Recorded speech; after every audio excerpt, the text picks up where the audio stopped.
सभी साथियों को जय हिंद। तो एनपीसीआईएल रावत भाटा भर्ती 2024 का एग्जाम कब होगा, पेपर ऑनलाइन होगा या ऑफलाइन होगा और इसकी तैयारी कैसे करनी है, यह जानकारी मैं आप सभी लोगों को इस वीडियो के माध्यम से दूंगा। साथियों, मैं यहाँ दोनों पोस्ट की बात करूंगा, चाहे वह प्लांट ऑपरेटर की बात हो या मेंटेनर की बात हो। मैं दोनों कैटेगरी वाले स्टूडेंट्स के लिए यह वीडियो बना रहा हूँ। साथियों, जानकारी में आगे बढ़ने से पहले मैं आप सभी को अपने बारे में बता दूं। मेरा नाम दिवाकर राय है और मैंने 2023 में BARC यानी कि भाभा एटॉमिक रिसर्च सेंटर में एग्जाम क्रैक किया हुआ है।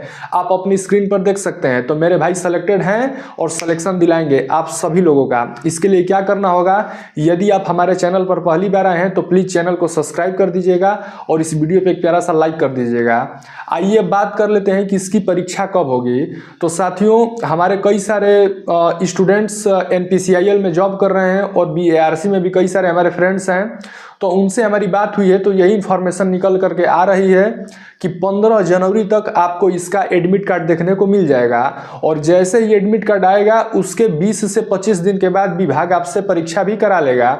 यानी कि जनवरी के लास्ट तक आपके एग्जाम होने के पूरे चांसेस हैं। अब मैं आप सभी को अपनी स्ट्रेटेजी बता देता हूं कि मैंने कैसे तैयारी किया था कि 20 साल की उम्र में गवर्नमेंट जॉब क्रैक कर लिया था BARC में। तो साथियों, आप सभी को पता होगा कि इसमें 2 टेस्ट होते हैं।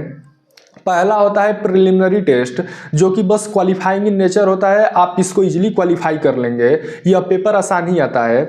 मेन जो लड़ाई होती है वह होती है एडवांस टेस्ट में, क्योंकि एडवांस टेस्ट में आप जितना अच्छा स्कोर करेंगे उतना ही आपका सिलेक्शन का ज़्यादा चांस रहेगा, क्योंकि जो मेरिट तैयार की जाती है वह एडवांस टेस्ट के स्कोर पे ही तैयार की जाती है। प्रिलिमिनरी टेस्ट के मार्क्स नहीं जुड़ते हैं फाइनल मेरिट में। तो आपको प्रयास करना है कि एडवांस टेस्ट में आप अच्छा स्कोर कर पाइए, जितना ज़्यादा से ज़्यादा हो सके उतना स्कोर कीजिएगा। तो साथियों, इसके लिए मैं आपको कुछ बुक्स बता देता हूं कि आप यहां से तैयारी करेंगे तो आप अच्छा स्कोर कर पाएंगे। तो मैंने क्या किया था, एक लुसेंट की बुक आती है जनरल अवेयरनेस के नाम से, उसके लास्ट में आप देखेंगे तो फिजिक्स, केमिस्ट्री एंड बायो के 3 सेक्शन आपको देखने को मिलेंगे। तो आपको बायोलॉजी वाला सेक्शन नहीं पढ़ना है, आपको उसमें बस फिजिक्स एंड केमिस्ट्री पढ़ना है। कम समय में आपके ज़्यादा कंटेंट तैयार हो जाएंगे, क्योंकि उसमें 1 लाइनर के क्वेश्चन बहुत ज़्यादा दिए हुए हैं, जो कि डिपार्टमेंट ऑफ एटॉमिक एनर्जी के अंतर्गत जितनी परीक्षाएं होती हैं उसमें ज़्यादातर 1 लाइनर क्वेश्चन ही आपसे पूछे जाते हैं। तो वहाँ से आपके फिजिक्स एंड केमिस्ट्री तैयार हो गए। और रही बात मैथमेटिक्स की, तो उसके लिए आपको यूट्यूब पे किसी भी टीचर से NCERT बेस्ड क्वेश्चन को पढ़ करके जाना है।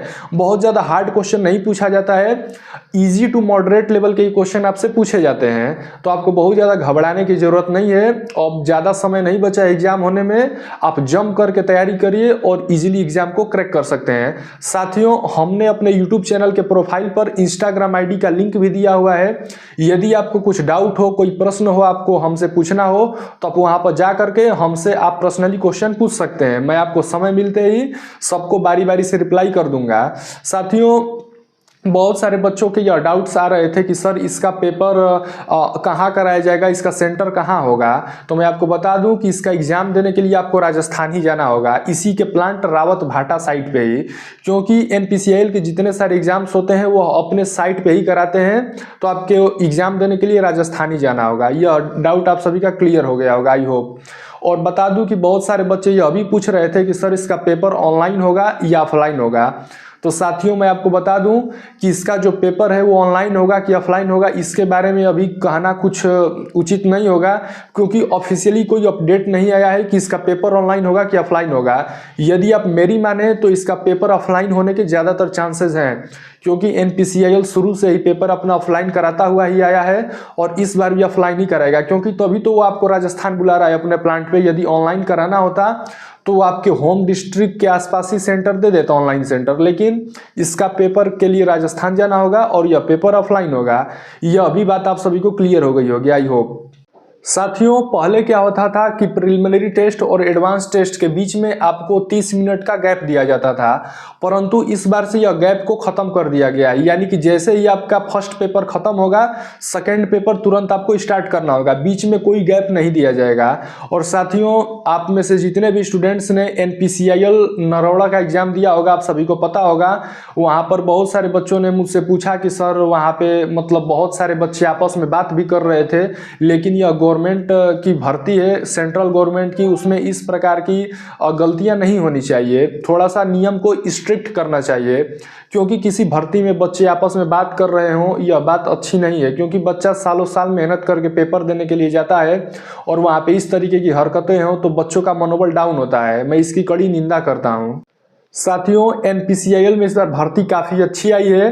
प्लांट ऑपरेटर की बात करें तो इसमें आपको टोटल पोस्ट 152 देखने को मिलेगा, और मेंटेनर पोस्ट की बात करें तो इसमें टोटल 115 पोस्ट आए हुए हैं। तो भर्ती इस बार काफ़ी ठीक ठाक है।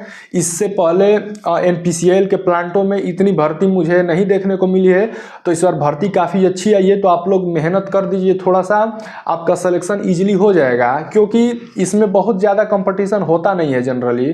क्योंकि इसका पेपर ऑफलाइन होता है तो बहुत सारे बच्चे उतना दूर जाना प्रेफर नहीं करते हैं, तो इसलिए भी इसमें बच्चे कम पहुंचते हैं। तो आप थोड़ा सा मेहनत कर दीजिए, आपका इजीली सिलेक्शन हो जाएगा।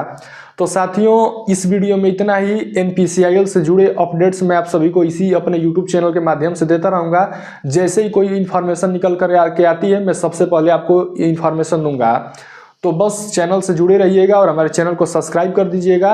इस वीडियो में इतना ही। मिलेंगे दोबारा कुछ और भी अच्छी इन्फॉर्मेशन के साथ। तब तक के लिए जय हिंद।